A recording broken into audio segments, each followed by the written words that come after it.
this goes too far. I can walk up. Before I fall to you, I need to understand about the promises I keep. 'Cause there's strength I want, and there's peace I need. In the words I say, in the things I read from.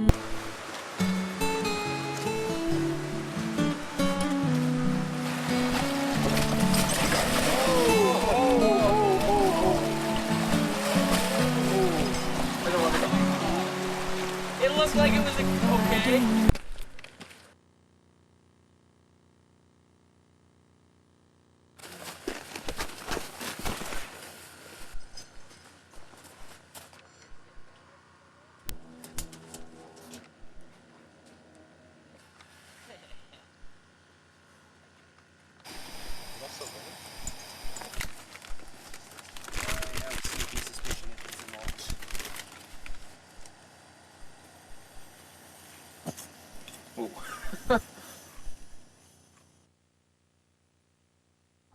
Global News at 11 with Mia Sosiak. Good evening. They're home safe and sound, but some students from W.R. Myers High School in Tabor are lucky to be alive. The group of teens who belong to a caving club were trapped under.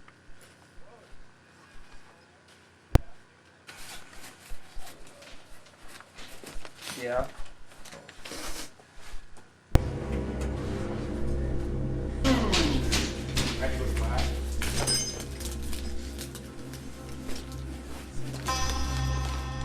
Oh. Yeah, I got it. Later in the year.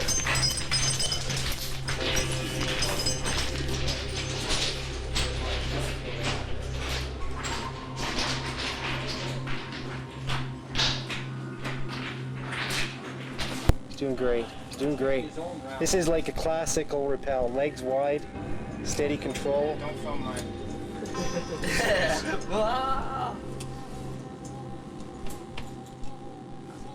Shot long. Lay's a little loose. Yeah, extra blade is really. So you want a little tension?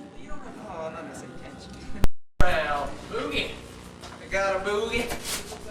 These soda stores have water on them. Oh, food at the next stop.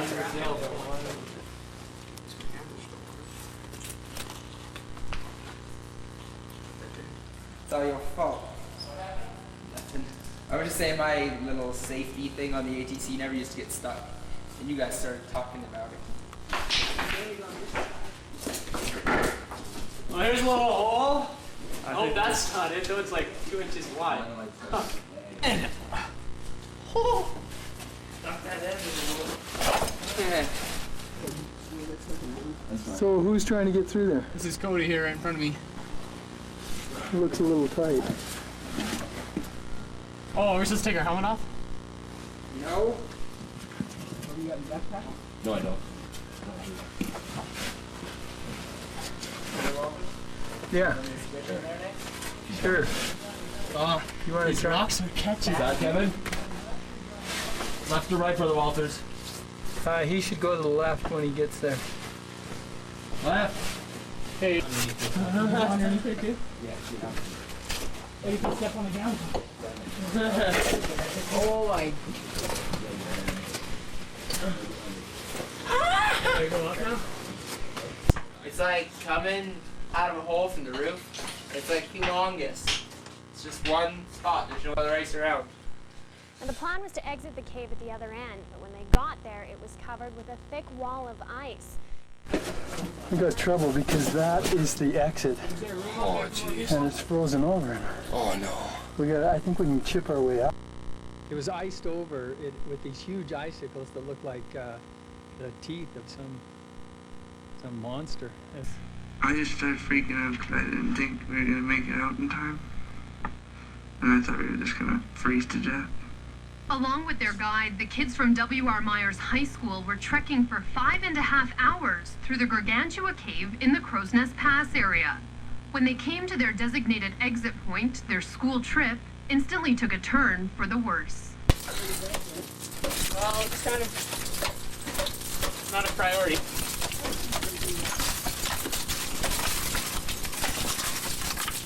What do you think? Did you get through it? We were in that area and water was dripping from the ceiling, so we were all getting wet, and the floor of that area was covered with ice. So it's like an ice box in there. I think Cody has to go down through and chip away as much as he can down on that next one. And then when you start getting hypothermic, you come back out and we send another guy down. Okay, yeah, this is Brother Walter sliding down this little ice floe. This is our exit. Wait, it's too tight, guys. I can't get my hips through it. Alright, we got it. Kim Long reports they couldn't go back the way they came. What are you doing? Sit. I can't just stand. You gotta keep going that way. There's nowhere to go. That's where I was sitting, right there. Oh, how long is this gonna take? Long. An hour. At least. Hey, Dallin, you wanna pass my camera to Cody to take a picture of this? It's like ice. Just behind us. It's not an icicle. Directly underneath the waterfall, we still see that the rocks are bare, but the stream itself is pretty frozen. And that's our exit right in there. Tonight, an amazing tale of survival. We were cold, we were hypothermic, we got wet.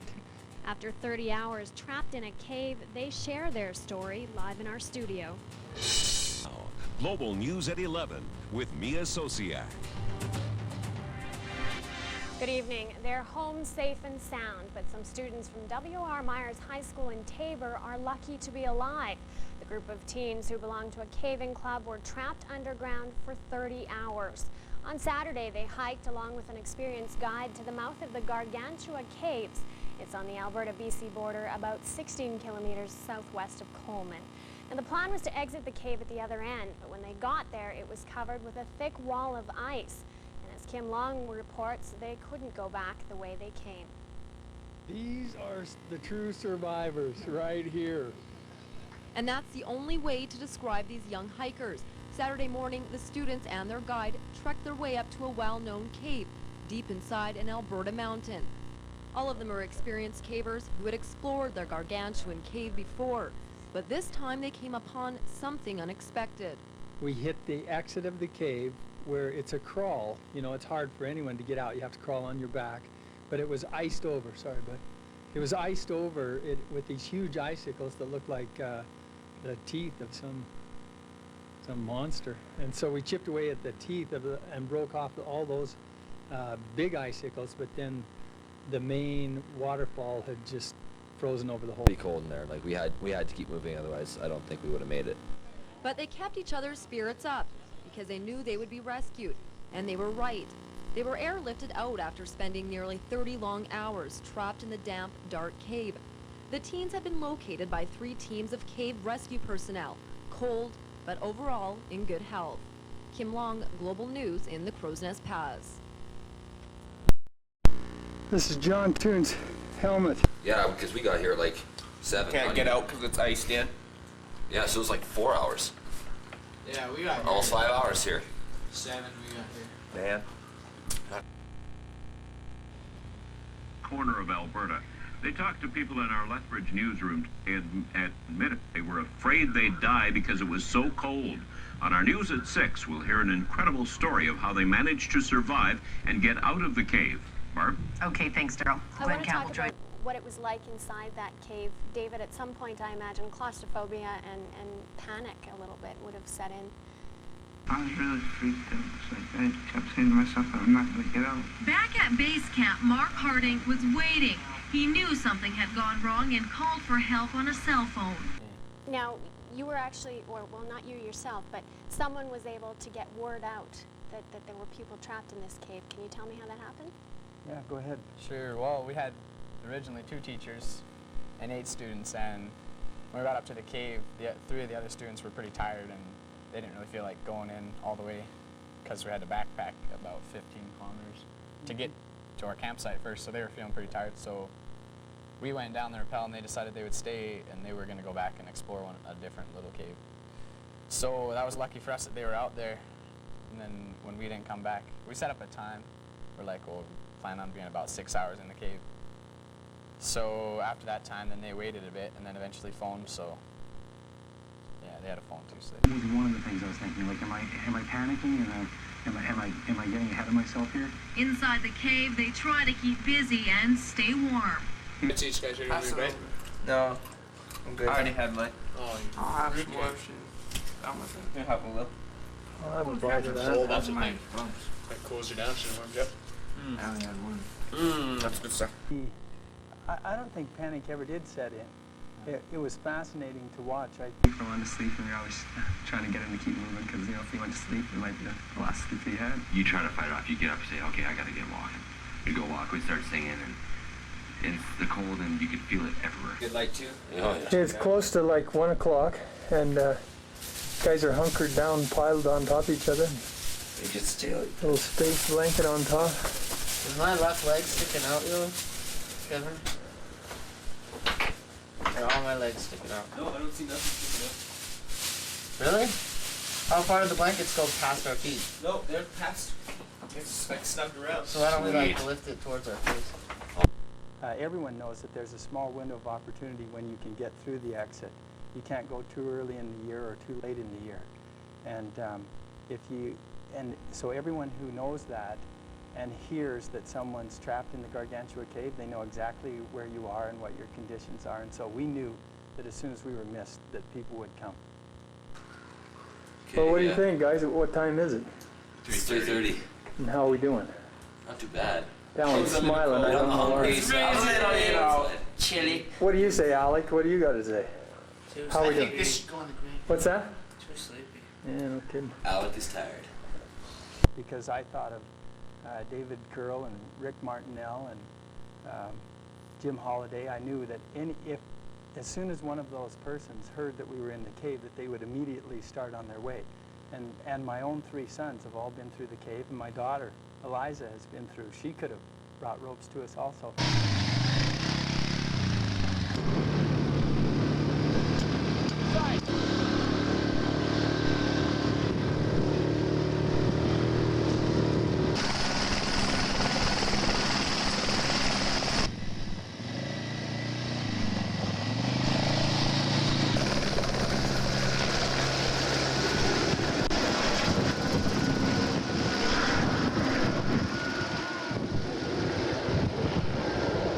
What the heck are you doing? Crazy. Is Alex sleeping? Yeah. Yeah. Alec. Lucky little. In a cave for more than 28 hours this weekend. The Gargantuan Caves are southwest of Coleman, along the Alberta-BC border. The teenagers and their guide were forced to huddle to conserve body heat and ration their food when they were stuck in the cave, which is almost 300 meters deep. Aisling Slattery reports. When a group of Tabor students first started planning for a caving expedition, none of them thought it would turn out to be front-page news. Here's Brother Walters. For 28 hours, the group was stuck in the cave with temperatures dipping below freezing. For most of the time, the group walked and huddled to keep warm and sang hymns and Christmas carols to keep themselves occupied. We get walking here. I don't know if you can see it. I'll turn around and check out this track. Showing the trail. Oh, you can't see it really. It's down there. And we walk and we walk and we walk. Do at least 50 laps and then we warm up. And at times they thought help was right below, but it was just their minds playing tricks on them. Oh no, that's the water. We go away and then we'd be like, wait, can I hear something beyond that water? What went through your mind did you hear voices, or how did you know somebody was there? What was that like? Well, we were anticipating the voices like all the time. That's what you're counting on, is hearing those voices. It was just a matter of when we would hear them and who they would be. 28 hours later, it was the real thing. I just started screaming. It was just like, oh, we're gonna get out of here. So can I get your names? Here. It's Jason there, and I'm Henry. Jason and Henry. Thank you so much. No worries. And then we heard 2 voices talking. And it was just like, I could have jumped off and grabbed the top of the cave there. Boom, I was so happy. Just started screaming. As soon as we heard their voices, we were just yelling as loud as we could to make sure they knew that we were there and we were okay. Where were we? Yeah, just back in there. We were walking around and just trying to keep warm. Like we haven't slept all night. Just walking. Well, we did. People kind of be nice. When did you guys actually go in yesterday? What? 12 o'clock.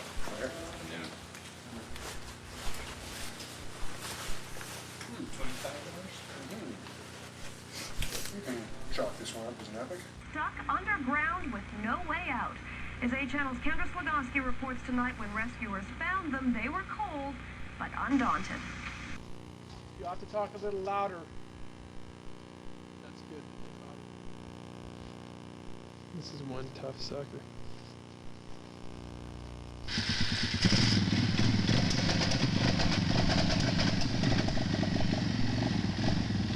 Did a pull-through trip.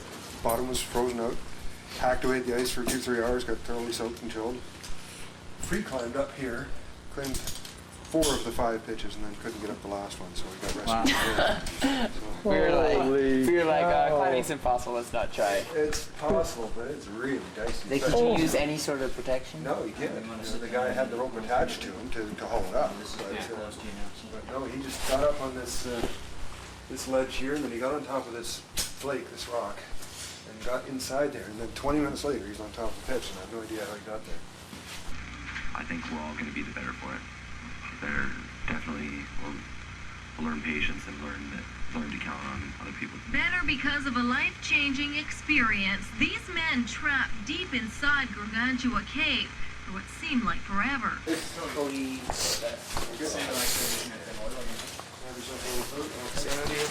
Actually, if you got one, I'll take it. Just do that. Just tear it. You want me to open it for you?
Story that hasn't been told yet? I know you've done a lot of interviews, but something that people would be surprised to hear. Yeah, what would you say? Well, when we were in the cave, you think of all kinds of things. Yeah, we had a lot of time, 17 hours, close together, very close together. You talked about all kinds of things, and we talked about life and death, even though we never felt like we were in a life and death critical situation. We talked about it. And, you know, go ahead. Yeah, I don't know, just kind of a wake-up call. And, like, we don't think anything like this had ever happened to us. But then there we were trapped in the bottom of a cave. Just kind of gets you thinking, you know. Like you said, we weren't serious thinking we were going to die or anything. But if you did, you know. Are you living your life in such a way that you're prepared to die? Yeah. Because it could happen anytime. It could happen on the street or on the road.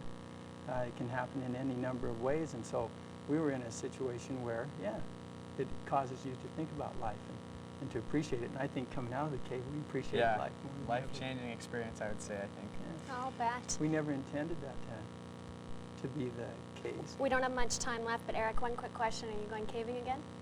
Well, not right away, but I think for sure in a little bit of time, and it's a fun thing to do, going exploring in the dark. And it seems kind of crazy that it would be fun, but It's fun. Just give it a little breather for a Yeah. little while. Eric Torrey and David Walters, it was a pleasure to meet you. Thanks for coming in to join us. Thank you for being interested in our story. Take care. It was an experience that brought them together, The boys were incredible. and a story of courage and strength these men will carry for the rest of their lives. It's a saying, it says, where we go one, we go all. Kendra Slagoski, A Channel News Now. Quite a story.